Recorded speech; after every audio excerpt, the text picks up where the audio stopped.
Bienvenue à cette nouvelle édition du Bulletin des régions, une émission produite grâce à la collaboration des télévisions communautaires autonomes associées à Cogeco. Alors, qu'est-ce que ça évoque pour vous, le 5-10-15? C'est un espace absolument magnifique. C'était des belles professions dans ce temps-là? J'ai fait 40 ans, madame.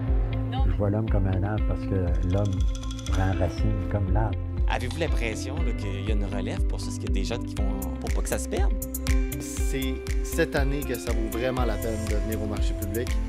Ça représente une belle tradition, en fait, qui est un peu un porte-bonheur pour les pêcheurs.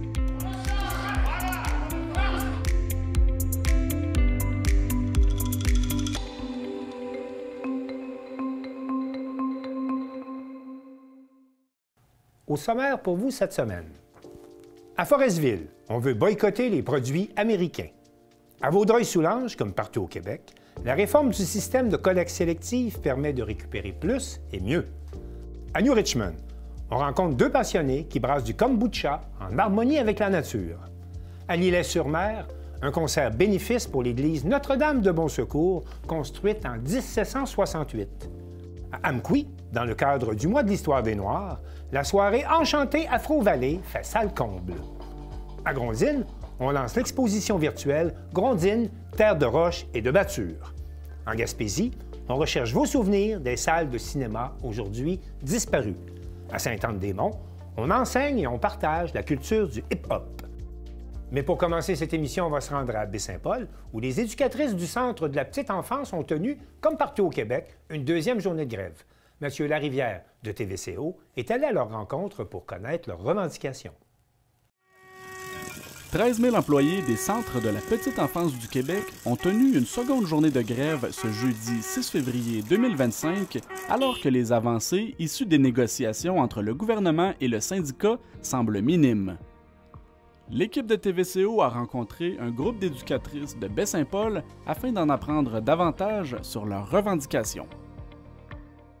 Présentement, on est en négociation. La convention collective est échue depuis presque 2 ans maintenant. À la fin du mois de mars, ça va faire 2 ans que la convention est échue. Bien, nous, on demande les augmentations de salaire pour être équitable aux autres services qui sont offerts dans les autres secteurs d'emploi, comme la commission scolaire. Les secteurs, il y a un écart de 6 de l'heure dans le bas de l'échelle. Fait qu'en partant...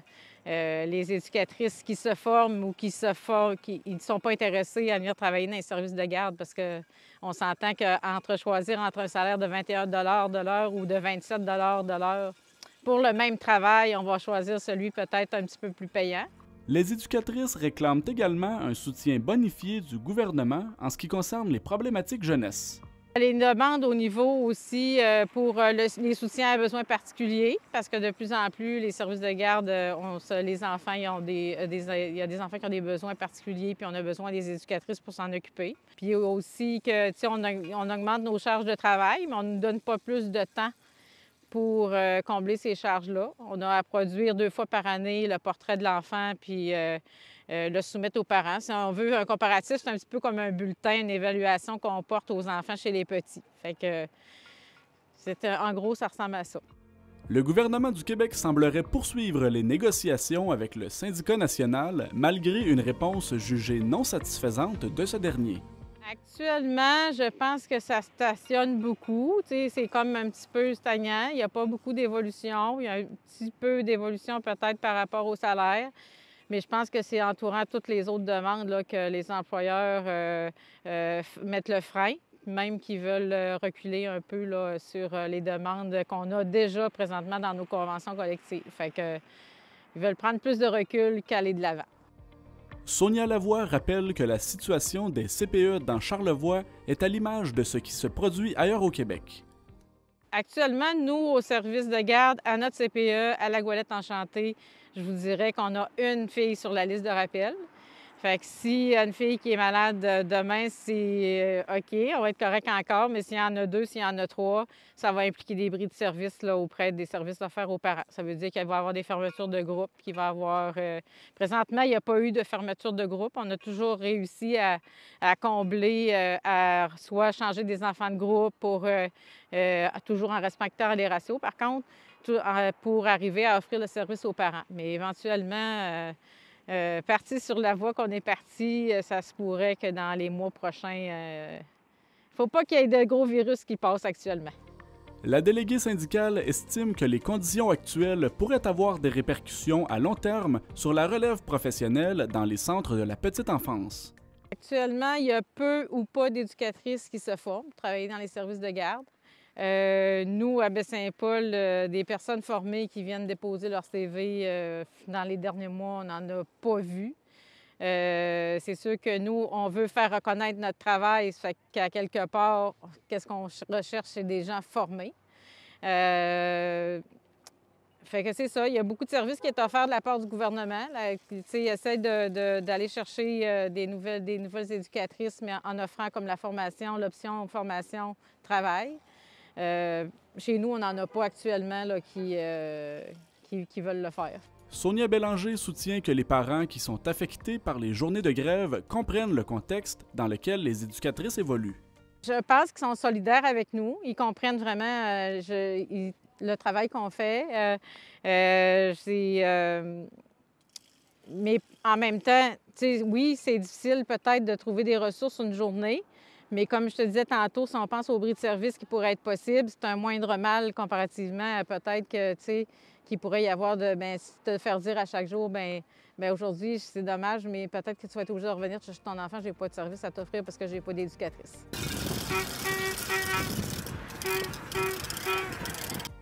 Une troisième journée de grève des CPE de la Fédération de la santé et des services sociaux est prévue pour le lundi 17 février prochain.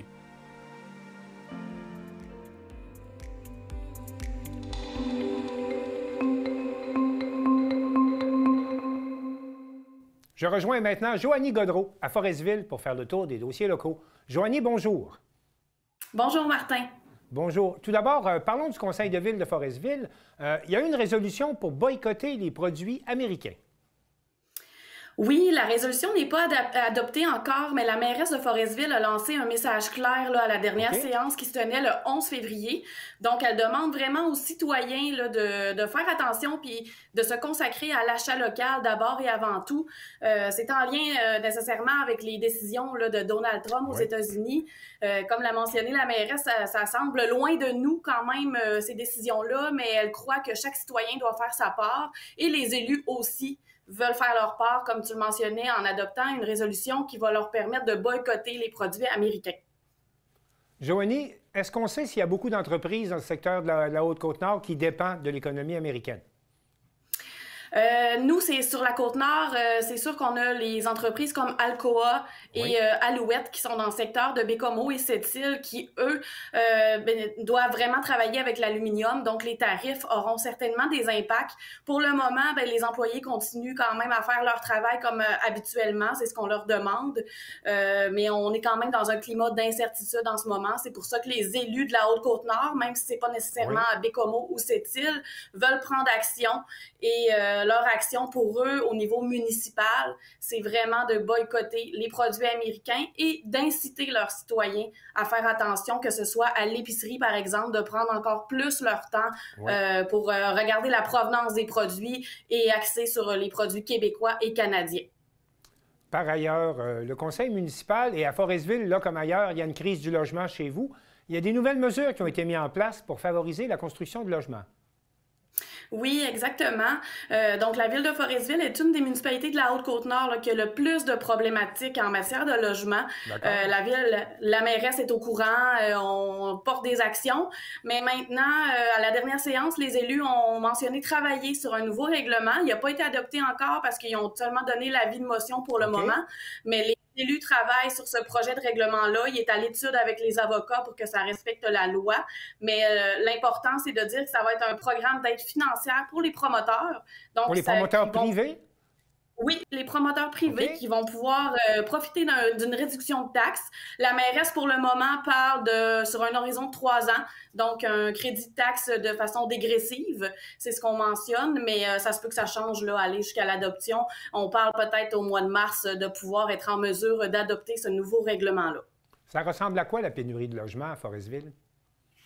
Bien, c'est sûr qu'on a beaucoup de personnes qui manquent, qui peuvent pas se loger.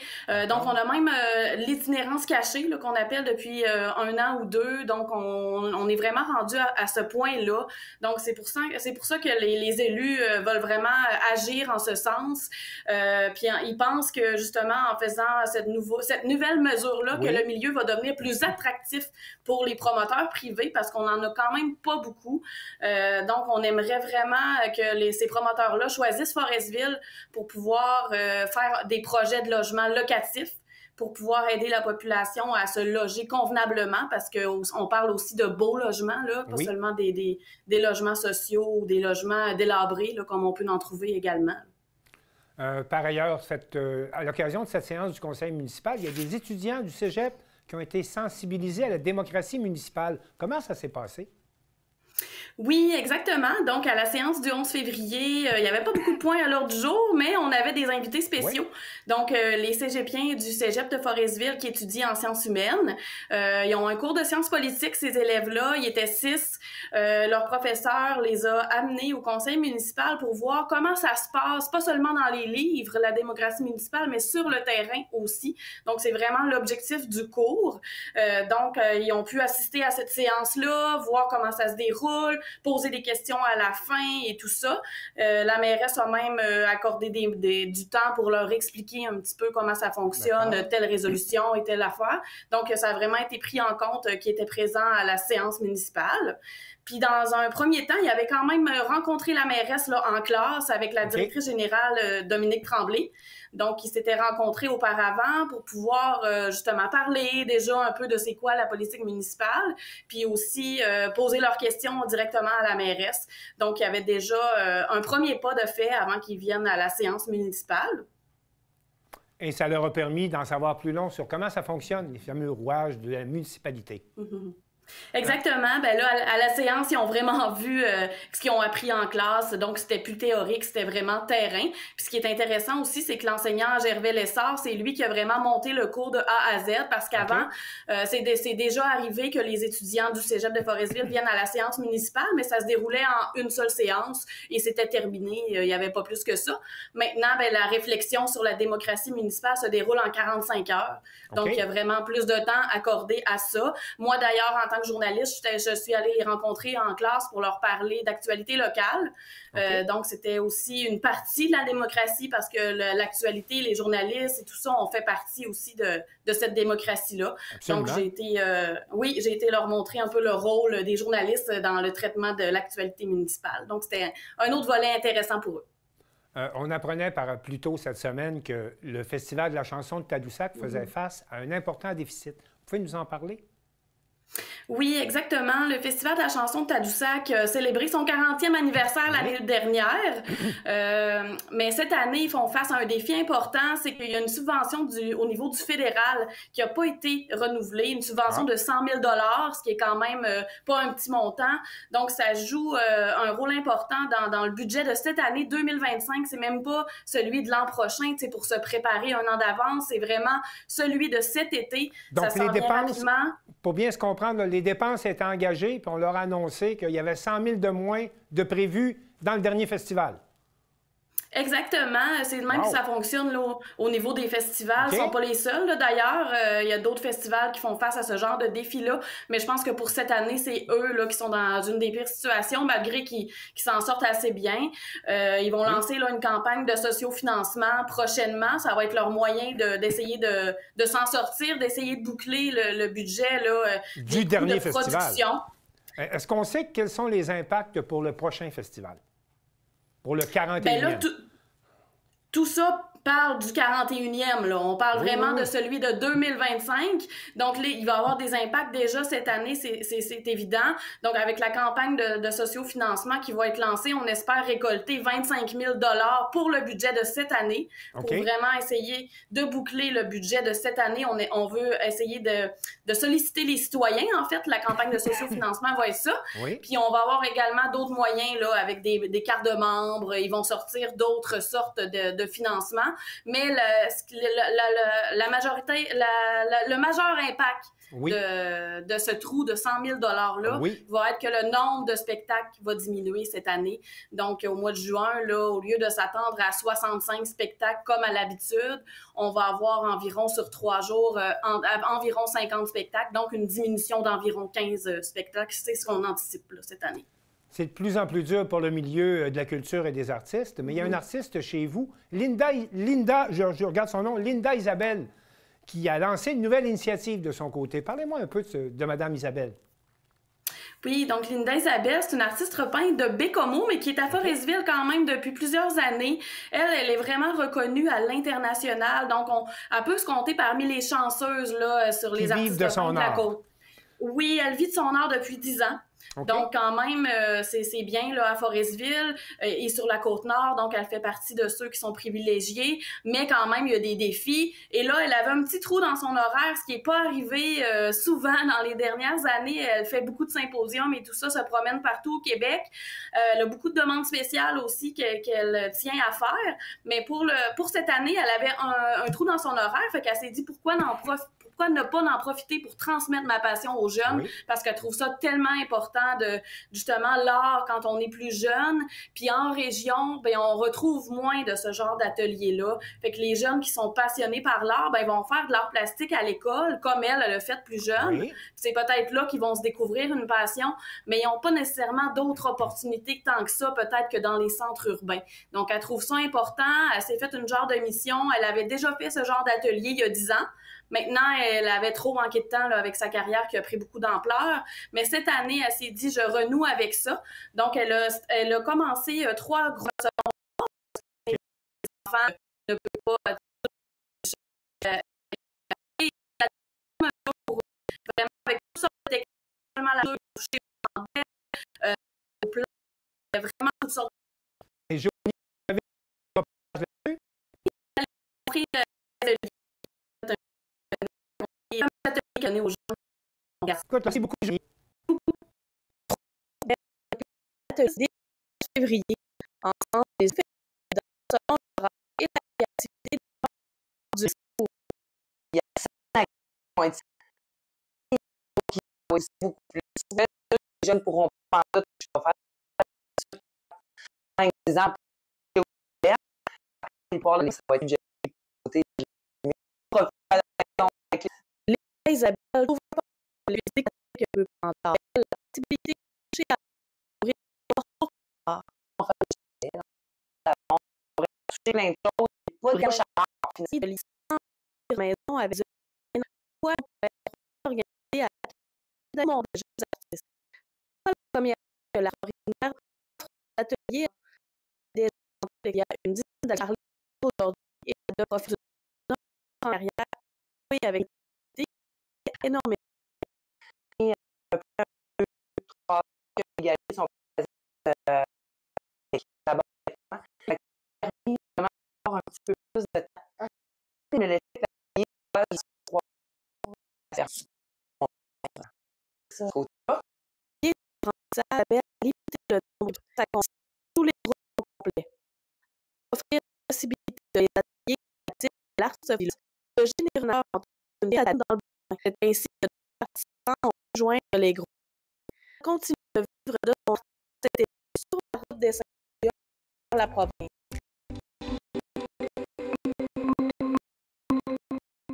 C'est sûr,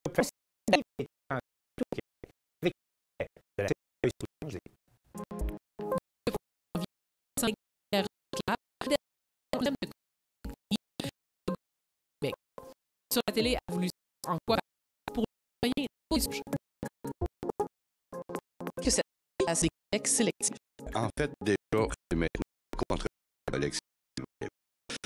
J'ai occupé la terre dans les théories avec un terreau comme les barques. L'objectif d'aller chercher le plus. Amener ce changement. Ben, si tu veux, une fondation, mais standard d'opération arrive pas.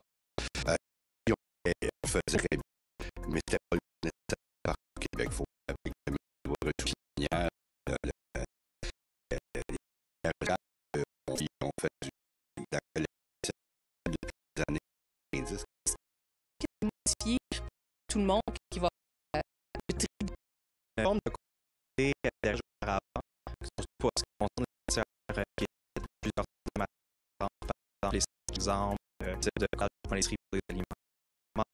Maintenant, on peut les mettre dans le bac bleu, justement, le futur gouvernement de Contre Québec trouve des débouchés pour ces matières-là, pour s'assurer qu'ils vont sortir des utilités et probablement. Et puis, ce qui était un des certains emballages qui avait juste pas de numéro, on les pousse. C'est ça l'objectif maintenant, c'est de les prendre et de qui filment maintenant le faire où tu vas montrer des mains continues, mettre des coups en bas, des visuels, ça pour les trajectoires, ça peut être les web, des constructions, ce cours-là vraiment changé. Changement des cours. Ici, on va créer un sort et c'est au même temps qu'on doit inverser. Si les gens pour qui est accepté, c'est pas accepté, même si tout est accepté, qu'elle peut avoir une formation. Et la réforme que vous allez catégoriser, on ne peut pas faire.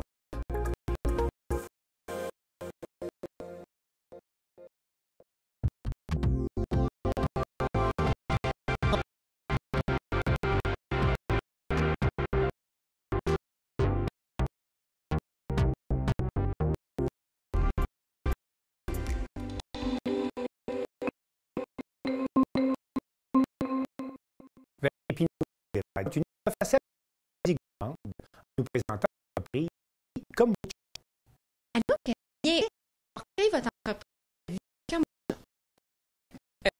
l'idée, c'est que nous, on fait du kombucha depuis personnellement depuis quasiment 15 ans. C'est que moi, je faisais la fête quand j'étais jeune. Puis, quand j'ai rentré dans avec des solutions pour aider les couleurs, tout ça, puis au niveau de l'alimentation, on a trouvé que ça avait beaucoup de propriétés anti-inflammatoires, la flore intestinale, le microbiote, tout ça. C'est embrasser notre propre comme moi, ça m'a vraiment aidé, mais d'autres choses. Puis après ça, on a déménagé en Gaspésie, puis on a fait tout notre kombucha, des amis, tout ça. On a dit, mon Dieu, mais il est vraiment bon, votre kombucha. Comme, on est deux entrepreneurs à la base. Nous autres, ça nous prend pas grand-chose. Là, on a fait, on va en voir un petit calme, puis ça a commencé comme ça, avec nos fonds personnels. On a pris tout le tas. Là, on a commencé en 2018, qui vient bien. Puis, fil en aiguille, ça a grandi dans les plus locaux, à Carleton-sur-Mer. On distribue à travers la Gaspésie par Serval, et distributeurs qui collaborent avec nous. Puis on a aussi une côte super géniale. Depuis la pandémie, on a décidé de faire la livraison de domicile. Le même principe que le lait, on va apporter des pièces de 12 ou de 20. Puis la personne va garder ses bouteilles. Puis la prochaine livraison, nous, on monte les bouteilles, on les remplit. Fait que ça, on a gardé la ça marche bien. On livre toutes les 3 semaines de nouvelles à bonne aventure. Puis on a aussi une collaboration avec la fleuriste, l'agenda fleuriste à Maria. Elle a un tri qu'elle fait beaucoup de choses quand même. Le kombucha passe même se fermenter. Je sais que c'est la fermentation. On ajoute des bacs des levures d'un mot de kombucha. C'est du kombucha. On entretient, c'est pareil comme un levain qu'on fait du pain. À partir de là, le kombucha va fermenter. On laisse fermenter, nous, pendant 9 jours, mais on a 7 14 jours, mais c'est pas plus ça fermente longtemps, ça devient vinaigré ou acidulé, parce qu'il y a plusieurs séquences. Donc, le kombucha est comme bien balancé après 9 jours. Ben, nous, on retire ça des cubes, on le refroidit, on ajoute nos ingrédients, on fait des infusions à froid. Et après ça, on peut bouteiller. Comme chez maison, on peut pour ça, mais ils peuvent Saint-Étienne, on va négocier ça, c'est plus. Puis, quand c'est plus. Les premières qu'il y avait, c'était vraiment des saveurs de base. Là. On a mis le gingembre, on a fait thé vert, le kombucha, le pur avec du thé vert dedans, plus un thé vert froid. Puis ça, on avait orange pour rajouter un petit peu de houblon. Puis après, on s'est mis genre à comme brainstormer et être créatif parce que là, on contrôlait plus là, le kombucha lui-même. Dans ce qu'on fait, nous, on cueille nos propres ingrédients. Ouais. Puis on a un kombucha aussi qui s'appelle le gaspésien, puis que tous les ingrédients, les ingrédients, c'est des herbes qu'on cueille autour de l'automne. On fait nos recettes aussi beaucoup par préparation parce que à un moment donné, un herbe, que ça goûte, on a plus d'habitude, on va avoir du blond, du labrador. C'est comme ça. Mais dire, on est créatif, là, fait que, on manque notre coup. Mais là, c'est plus souvent. Là. Combien d'avants disponibles? On doit en avoir au moins une quinzaine. Là. Mais des fois, je te dirais, mettons, le kombucha à monarde. La monarde, c'est une fleur qui est dans notre jardin. On coupe le tas, puis on infuse juste la fleur. Mais là, celle-là, mettons, quand il y en a eu plus monarde, comme là, il y en a eu, on est en janvier, ben là, on en a eu. Fait que les disponibles ne sont pas disponibles à l'année. On y va selon la disponibilité, s'il nous reste. Là. Pour ce qui est de gratuit comme ça, c'est difficile à dire parce que c'est pas notre domaine, mais généralement, c'est une façon qui est faite parce que quand même suffit, mais je dirais 5 fois 6 fois qu'une liqueur traditionnelle. C'est une alternative. Sinon, ben, ça reste une infusion. Le thé est très bon. Je pense que c'est pas le phénol, puis antioxydant. Puis après ça, on crée des probiotiques pour le microbiote, la digestion. Puis quand on parle de digestion, bien souvent, ça implique plein de bienfaits. Parce que si tu ne digères pas bien, tu ne files pas bien, pas d'énergie, tu vas faire des inflammations, tu vas peut-être être malade, mauvaise humeur. Fait que ça ne change pas trop. Puis en plus, je disais à un moment donné que l'acide lactique qui crée pas comme ça, t'es comme la bonne humeur. Ça peut donner un petit peu des fois. Là. Vous pouvez nous contacter sur notre Facebook, puis s'informer sur la livraison. Là, c'est livré à toutes les 3 semaines. Fait que ça, c'est bien indiqué. Puis, il y en a aussi dans tous les commerces. La plupart des commerces en Gaspésie, il y en a. Informez-vous, il y en a. Ça se retrouve toujours dans les coins réfrigérés parce que là, comme vous pouvez, ça soit réfrigéré en tout temps. La note, juste en Gaspésie. Juste avant la pandémie, on essayait d'aller à l'extérieur, mais veut pas avec les coûts, tout ça. On est mis d'être plus petit pour nous, notre plus petit dans notre région, puis plus de gens pour le faire connaître.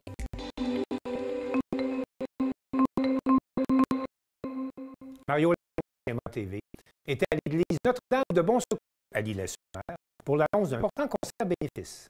Les membres de la fabrique de Notre Bon-Secours de l'Île-sur-Mer annoncent le 3e concert bénéfice de la fabrique. Le maire de l'Île, M. Germain Pelletier, et le député de Côte-Sud, Mathieu Rivet, présent pour nous en parler.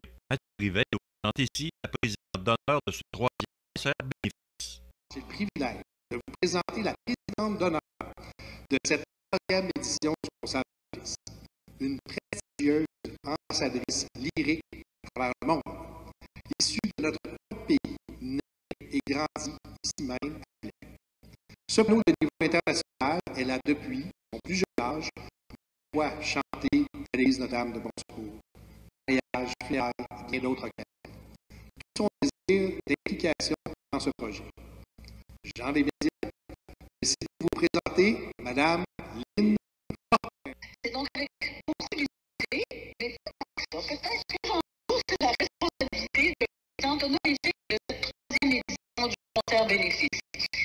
Un réel plaisir, d'autant plus que l'artiste invité, ma bonne camarade Nathalie Choquette, se prend comme les autres, vous apprécierez souvent en spectacle à nos voix.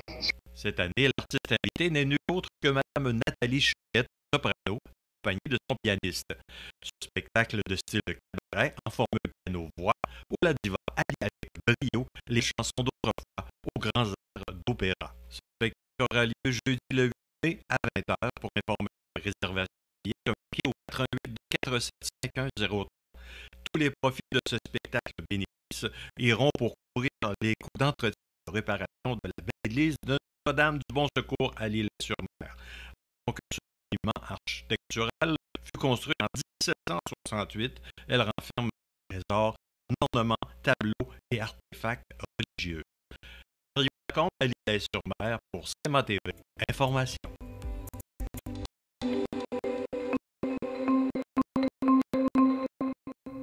C'est le mois de l'histoire des Noirs et l'équipe de la TVC Matapédia nous rapporte qu'à Amqui, on a organisé toute une soirée. Le mois de février est le mois de l'histoire des Noirs et dans le cadre de ce mois thématique, la MRC nous offrait une superbe soirée enchantée sur le thème Afro-Valley. Soirée enchantée, le février, on était sur place et on vous amène avec nous pour vous faire vivre toute la frénésie de la soirée.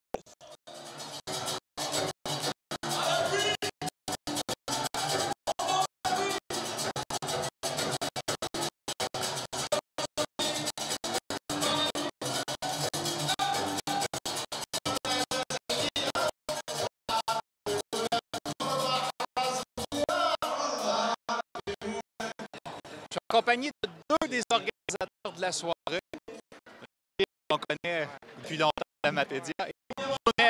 Bonsoir, monsieur. Bonsoir.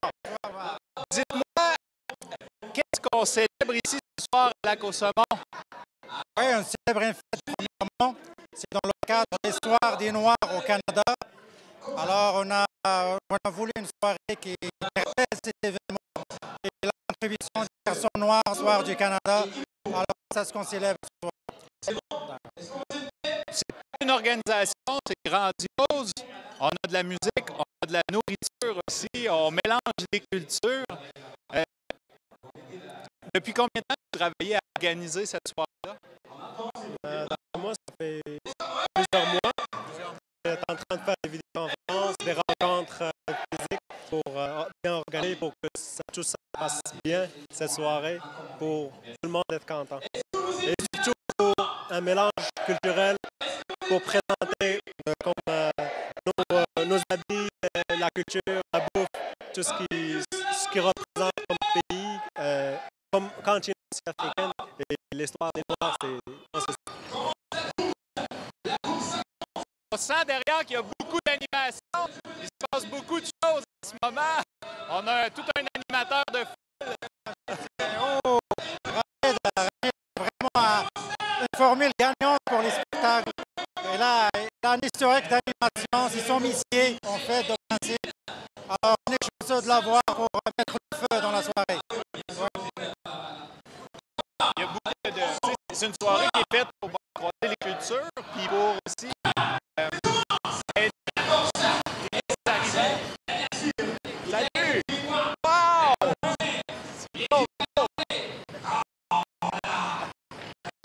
Trois costumes marocains d'hiver. Oui, c'est vrai. On a beaucoup de diversité dans le costume marocain en ce moment. C'est pas seulement marocain, c'est l'Afrique. C'est l'Afrique de l'Ouest. Et c'est marocain. Parce qu'on a voulu qu'en fait, le principe de soirée, c'est un mariage de culture. C'est ça, c'était le principe. Alors, c'est parti comme ça. Et ça a donné ce beau spectacle. Et monsieur, il a une grande histoire d'animation. Il a travaillé à Cavalia et à travers un groupe traditionnel de gymnastique au Maroc. Et c'est le meilleur représentant de cet art africain. Ouais. Salaman Gwana Gnawa. Salaman Gnawa. Vous jouez ce soir, les gens ont envie de danser quand ils entendent ça. Oui, nous faire un bon musique pour eux. C'est pour ça qu'on est ici. Pour faire quelque chose qui est bien, qui présente le Maroc, qui présente l'Afrique, qui présente Québec aussi, parce qu'on est au Québec. Merci Québec. Merci à vous. Ouais. J'ai aussi remarqué que dans l'organisation, beaucoup de gens qui viennent de l'extérieur, ce sont des nouveaux arrivants qui font partie de l'organisation. C'est une grosse portion de votre comité. Oui, on a réfléchi à ça parce qu'il y a les contribuables officiels, c'est la MRC, les tremplins de travail, les gens de la région, moi et Manon, moi, parce que je suis massapidien, et il y a les nouveaux arrivants comme Younes, Omar et sa femme Sarah. Oui, on a voulu que ce soit une équipe multidisciplinaire, si on vous dit. Ouais. Ça donne un résultat super coloré. Les gens ont l'air d'adorer ça. Ça veut bouger, ça mange. Super. C'est quoi les plus gros défis d'organiser une soirée comme ça? On est tout le monde est engagé par le travail, avec notre travail, famille, tout ça. C'est réaliser les rencontres. Aussi, on a un budget à calculer. Aussi, le budget, premièrement, le repas. Alors, on a voulu au premier de faire des repas multinationaux, mais on a choisi de faire un repas qui va fédérer tout le monde. C'est pour ça qu'on a choisi le michoui. Alors, les Québécois, non Québécois, ils vont manger, tout le monde va être bien. Et aussi, pour la musique, on a voulu une musique qui va représenter l'Afrique noire et tout ça. Alors, le groupe sont mes amis à moi, que je connais depuis des années à Montréal. Je l'ai proposé parce que je connais leur art qui est ancestral, millénaire, et ça vient de l'Afrique. Alors, c'était la forme gagnante pour réussir cette soirée.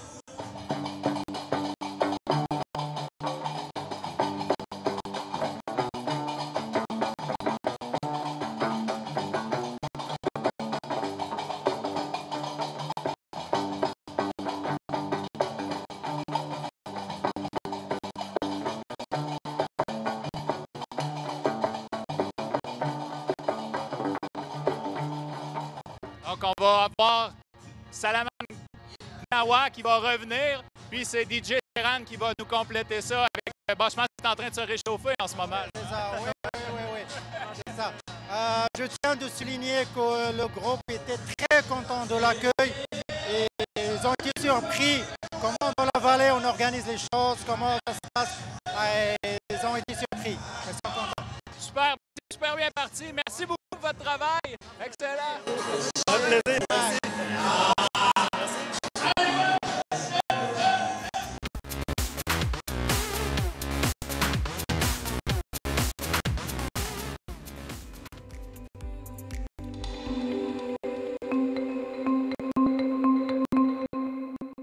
Il est maintenant possible de vivre une partie de l'histoire de la ville de Grondines en naviguant sur Internet. Un reportage de Philippe Papillon de CJSR. L'organisme Culture et Patrimoine Deschambault-Grondines a inauguré un nouveau musée virtuel afin de faire découvrir l'histoire de Grondines aux internautes. CJSR s'est entretenu avec Eliane Trottier, la directrice générale de l'organisme, pour connaître l'initiative. Je m'appelle Eliane Trottier, je suis directrice générale de Culture et Patrimoine Deschambault-Grondines, donc un organisme qui s'occupe de 2 institutions muséales agréées à Deschambault-Grondines, le Vieux Presbytère et le Moulin de la Chevretière, mais aussi d'un autre lieu d'interprétation qui est le Moulin à vent de Grondines. Donc, le projet Grondines, Terre de roche et de bâture, c'est une exposition virtuelle qui présente les grands pans de l'histoire du village de Grondines. Donc, on est plus dans un récit qu'une chronologie. Là. Donc, ce qu'on veut, c'est mettre en valeur vraiment l'identité grondinoise à travers des anecdotes, mais aussi, bien sûr, là, les grands éléments de l'histoire grondinoise. En fait, la formule web, on l'a développée pour pouvoir aller plus loin en termes de récits puis de partage d'images d'archives. Nous, dans nos lieux, on présente des expositions permanentes qui sont davantage liées au lieu lui-même. Bien sûr, on parle de l'histoire de Grondines ou de Deschambault dans les lieux que nous opérons, mais la formule web permet vraiment d'aller plus loin en termes de contenu et de sortir un peu des bâtiments eux-mêmes là, que nous interprétons. Suite au succès du musée virtuel de Deschambault en 2013, Culture et Patrimoine Deschambault-Grondines s'est donné la tâche d'en créer un pour Grondines. Ce n'est pas notre premier projet virtuel. En fait, on en a fait un en 2013. C'était le contexte du 300e anniversaire du village de Deschambault à ce moment-là. Donc, on a fait un musée virtuel sur l'histoire de Deschambault. Et tout de suite après cette expérience-là, le conseil d'administration, l'équipe de Culture et Patrimoine Deschambault-Grondines s'est dit « ça nous en prend absolument un aussi pour le secteur de Grondines ». Donc, rapidement, on s'est attelé à la tâche. C'est un projet qui a pris quand même pas mal de temps à réaliser parce que, contrairement au secteur Deschambault, dans les archives de l'organisme, on n'avait pas beaucoup de matériel. Dans les années 70-80, les gens qui nous ont précédés au sein de Culture et Patrimoine Deschambault-Grondines avaient fait des récoltes d'archives. Donc, on était parti de ça pour faire le musée de Deschambault, chose qu'on n'avait pas pour Grondines. Donc, la première étape, ça a vraiment été la collecte d'archives. Donc, il y a eu un appel à tous au sein de la population et beaucoup de gens ont partagé des archives privées, donc des photos de leur collection personnelle. Et ça a été aussi un exercice de documentation de cette iconographie-là. Il y avait des fiches là, qui accompagnaient les photos pour qu'on sache de quoi il s'agit. Et par la suite, on a engagé une chargée de projet pour définir une structure du musée virtuel, rédiger les textes, aller plus loin dans les entrevues aussi avec certaines personnes en fonction des contenus qui étaient déterminés. Le musée virtuel de Gonzine est accessible de deux façons différentes. Voici à nouveau Eliane Trottier. Il y a deux façons, je dirais, d'accéder au projet. Présentement, il est déjà en ligne. Donc, une façon simple, c'est de se rendre directement sur le site de CPDG, culturepatrimoinedg.com. Donc, dans l'onglet « À visiter », il y a une section « Exposition ». Au bas de cette exposition-là, sont présentés des liens vers nos deux expositions virtuelles, donc soit celle sur Deschambault qu'on a réalisée il y a un certain temps et la toute nouvelle sur Grondines. Sinon, c'est un site qui a été soutenu par Musée numérique Canada. Donc, eux, ils ont une plateforme qui regroupe tous les projets qui ont été réalisés à travers leur programme. Donc, en se rendant là, on peut y aller aussi. Sinon, bien, évidemment, il y a une adresse pour s'y rendre, c'est histoire avec un S de chez nous.ca. Donc, ça, c'est la plateforme des musées numériques. Et après ça, bien, on peut chercher Grondines là, dans le moteur de recherche et ça apparaît facilement. Donc, quand on arrive, ça, c'est la page d'accueil. C'est de cette façon-là dont ça se présente.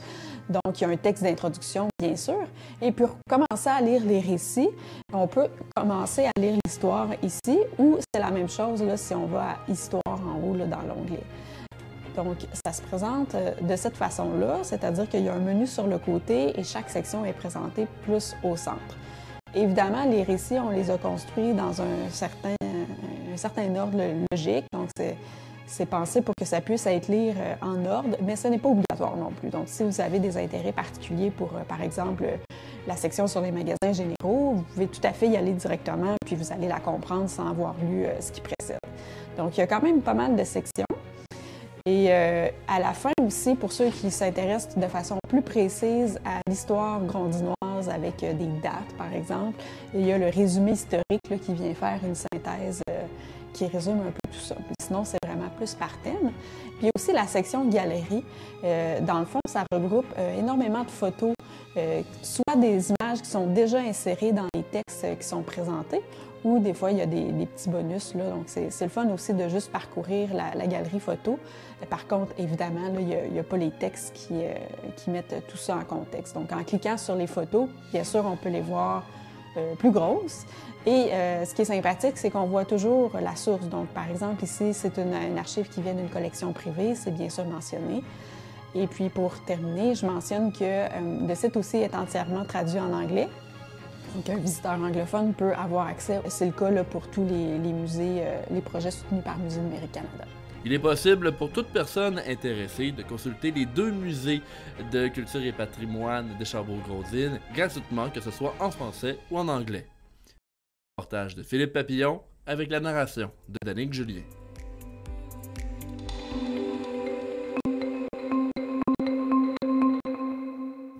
Le magazine Gaspésie lance un appel à tous pour retrouver des souvenirs des cinémas qui avaient pignon sur rue en Gaspésie et qui sont aujourd'hui disparus ou transformés. On écoute le reportage de Jean-Denis Laperrière de la télévision du Rocher-Percé.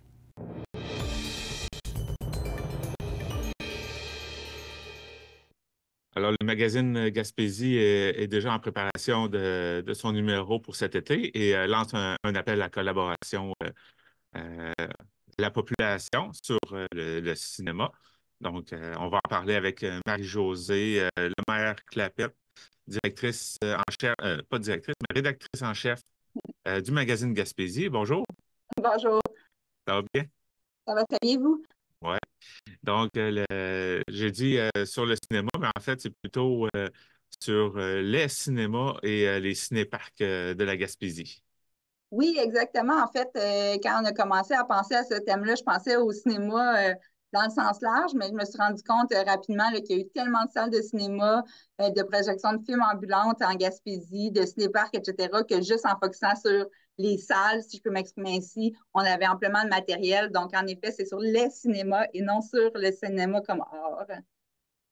Tu parles de cinéma ambulant, c'est quoi tu veux dire? C'est on s'arrête dans un lieu pour faire des projections, puis on continue plus loin? Ou? Oui, en fait, il y avait beaucoup de villages qui n'avaient pas de cinéma ou de salle de projection. Donc, souvent dans les sous-sols d'église ou dans la salle communautaire du village, soit que les gens avaient comme un projecteur, puis ils projetaient, en fait, faisaient une soirée cinéma, soit qu'il y avait c'est ça, je les appelle, là, c'est un surnom que je leur ai donné, là, mais des projectionnistes ambulants, c'est qu'ils se promenaient d'un village à l'autre pour proposer, en fait, c'est ça, des soirées cinéma pour les lieux qui n'avaient pas de salles récurrentes. Donc, une fois de temps en temps, là, on projetait des films dans des salles de fortune, si je peux m'exprimer ainsi, pour donner quand même le plaisir aux gens là, d'aller aux vues, comme ils disaient. Là. C'est pourquoi avoir choisi ce sujet-là pour votre prochain numéro? Bien, en fait, le magazine Gaspésie, on traite l'histoire sous tous ses angles possibles. Donc, on essaie d'offrir aux gens une variété de thèmes dans une année. Donc, des fois, on a des trucs plus historiques, un peu plus scientifiques, où là, on voulait vraiment comme aller dans la section culture-art. On a traité plusieurs sujets à travers le temps, puis le cinéma l'a été très peu. Donc, de fil en aiguille, comme je dis, le sujet s'est précisé, puis on en est venu aux salles de cinéma, mais je pense que déjà, là, ça sollicite vraiment l'intérêt des gens, ça rappelle beaucoup de souvenirs. C'est quelque chose qui est très accessible, là. Tout le monde est déjà allé au cinéma. Donc, voilà, on avait envie de faire un clin d'œil à un aspect peut-être un peu plus artistique de l'histoire là, pour ce numéro-là. Il n'y a pas juste les cinémas, il y a aussi les cinéparcs. Exactement, en effet, puis ça a été très populaire, ça l'est encore, ça a perduré plus longtemps en Gaspésie que dans beaucoup de lieux ailleurs au Québec. Donc, c'est un aspect important et je peux déjà vous dire qu'on va avoir quelque chose là-dessus. Donc, ça va être intéressant, là, justement, des sorties familiales là, dans les voitures et tout ça. Là, il y a quelque chose d'un peu exotique. Là. Moi-même, j'en ai fait l'expérience souvent quand j'étais jeune, puis j'en garde des très bons souvenirs. Là. En tout cas, il y a le Cinéparc Paradiso aussi, ici à la sortie de Grande-Rivière. Là. Exactement. Fonctionne encore très bien. Oui, tout à fait. Je suis bien au courant de ça. Donc, en effet, on va aborder le sujet. Il y en avait un à Saint-Marguerite aussi, un peu avant Gaspé. Mais oui, celui que vous mentionnez reste dans les annales, si je peux m'exprimer ici. Là. Est-ce qu'il y a des personnalités liées au cinéma et cinéparc de la Gaspésie qui pourraient être présentées en numéro? En fait, c'est une excellente question. Là, on est dans les tout débuts de production du numéro, mais si les gens pensent à quelque chose, ça me ferait plaisir de l'entendre. Soit, comme vous me l'aviez mentionné, là, un propriétaire plus marquant, disons, de salles de cinéma et de cinéparc. On sait déjà que souvent, celui qui possédait le cinéparc avait aussi un cinéma. Ça allait généralement de pair. Mais je pense aussi peut-être à la visite de quelqu'un d'important ou un événement, une inauguration de film particulièrement marquante ou avec des personnalités connues parce que, je ne sais pas, ça traitait de quelque chose en particulier. Je ne sais pas si ça allume des lumières chez les gens, mais ça serait quelque chose d'intéressant à raconter, un souvenir lié à une salle de cinéma plus événementielle, une inauguration peut-être de quelque chose, ou des fois, il y avait des curés ou des personnalités peut-être qui se déplaçaient. J'en ai aucune idée, mais je lance l'invitation aux gens si ça vous fait penser à un aspect que vous avez vécu, n'hésitez pas à m'en parler. D'ailleurs, c'est quel type de contribution que les gens peuvent donner. Je sais que les gens peuvent rédiger un texte, mais est-ce qu'ils peuvent aussi, par exemple, peut-être juste envoyer des photos de justement des salles ou de cinéparcs qui les ont marqués? Hein? Oui, tout à fait. En fait, en effet, premièrement, il y a l'appel de texte, si on peut dire comme ça. Donc, si les gens ont des informations sur l'histoire d'un lieu, mais ça peut être aussi des souvenirs. Comme je le disais, ça fait appel à notre mémoire. Les salles de cinéma, le premier film qu'ils ont vu, peut-être une soirée romantique un samedi soir, j'en sais rien, mais peut-être que les gens, ça leur allume des lumières, donc d'agrémenter le tout de souvenirs, ça nous plaît bien.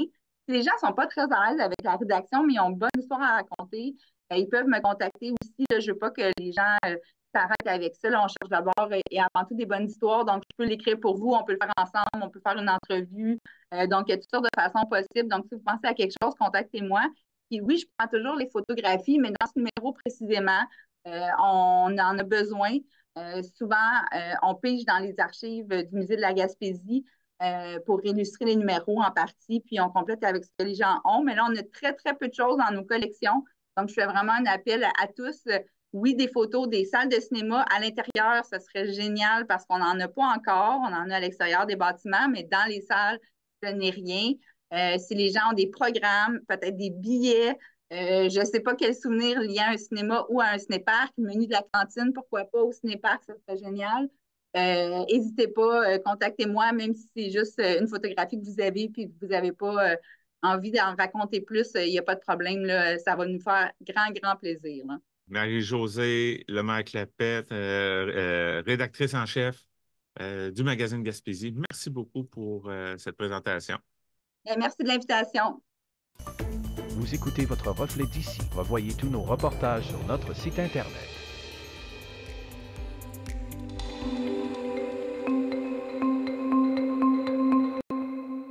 La télévision de la Haute-Gaspésie nous présente un reportage sur une série de spectacles qui permet l'enseignement et le partage de la culture hip-hop. D'où ça vient, cette idée-là, de faire une tournée gaspésienne de hip-hop?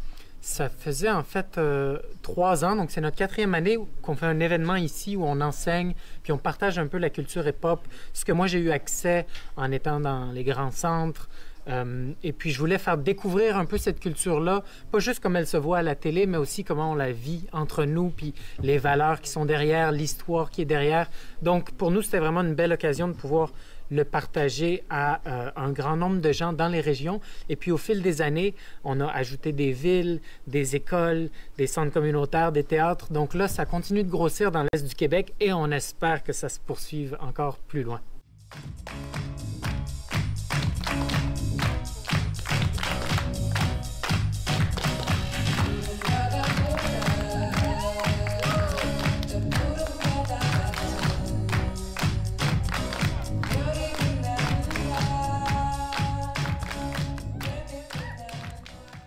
On offre des ateliers d'abord pour faire découvrir des styles de danse, puis ensuite on fait une performance dans laquelle on improvise la danse, mais aussi on parle un peu de l'histoire de la musique qui est derrière, de l'histoire des danses, et puis on invite tous les jeunes qui ont participé aux ateliers et le public à venir se joindre à nous après la performance pour danser ensemble, improviser, discuter avec les artistes. Ça se poursuit avec de la musique en continu pour que les gens restent et se rassemblent dans l'esprit de la culture hip-hop et des street dance.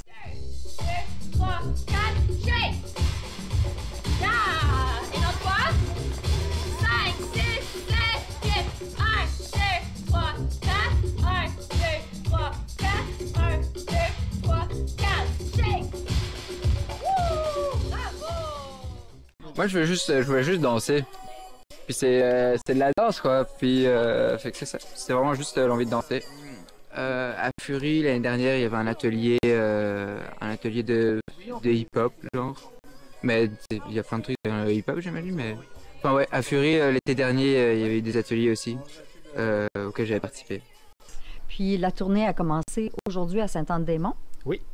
Puis vous faites combien de villes en Gaspésie? On fait... Combien de villes est-ce qu'on fait? 8 villes?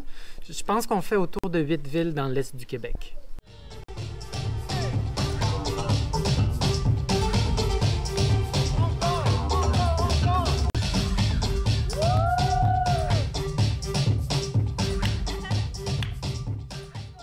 Du DJing, ben, il y a beaucoup de pitons, je ne vais pas tous les expliquer, mais en gros, le DJing, ça permet de faire des boucles de répétition dans une chanson ou de faire des transitions plus fluides d'une chanson à une autre. Donc, ça permet à la cadence de rester présente pour qu'on n'arrête pas la danse entre chaque chanson. Donc, on a des volumes différents, puis on peut changer des fréquences aussi pour enlever les basses fréquences ou les hautes fréquences, puis ça permet de mettre des fois 2 chansons en même temps, 3 chansons en même temps, puis qu'elles se mélangent bien ensemble. Et puis, c'est un outil qui a vraiment été utilisé dans l'histoire pour rassembler les gens autour de la musique. Il y a une chanson qui joue en ce moment. J'en choisis une autre dans ma machine.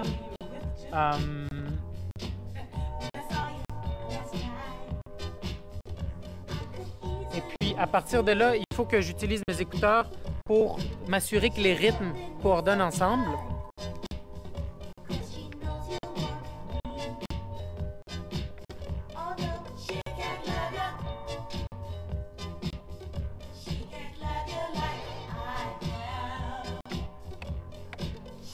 Et puis ensuite, je peux démarrer cette chanson par-dessus l'autre. Donc, j'enlève un peu des basses fréquences, des hautes fréquences.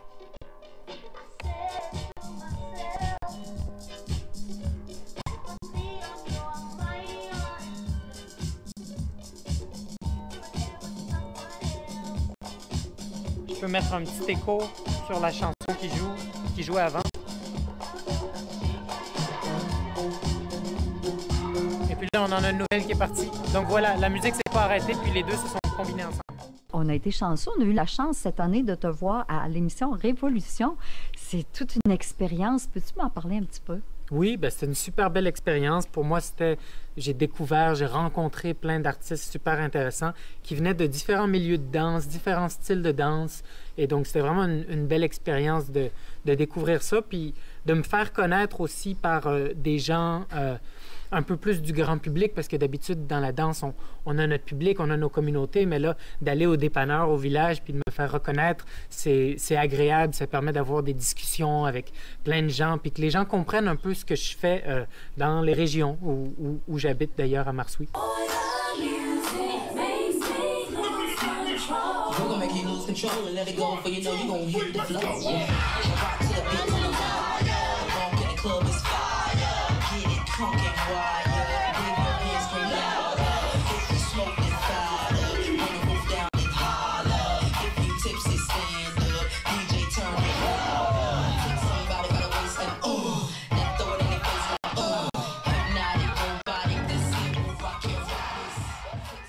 J'ai rencontré l'amour à Marsouis et puis donc je développe toute sorte de manière.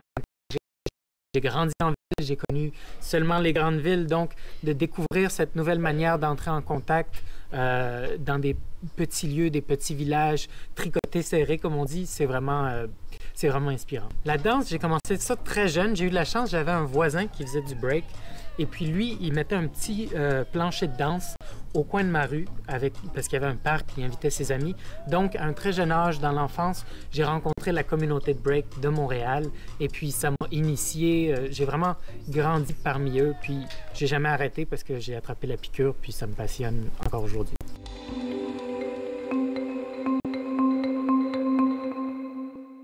C'est tout pour le bulletin des régions cette semaine. J'espère que ça vous a plu. Je remercie toutes les stations de télévision participantes et je vous dis à bientôt.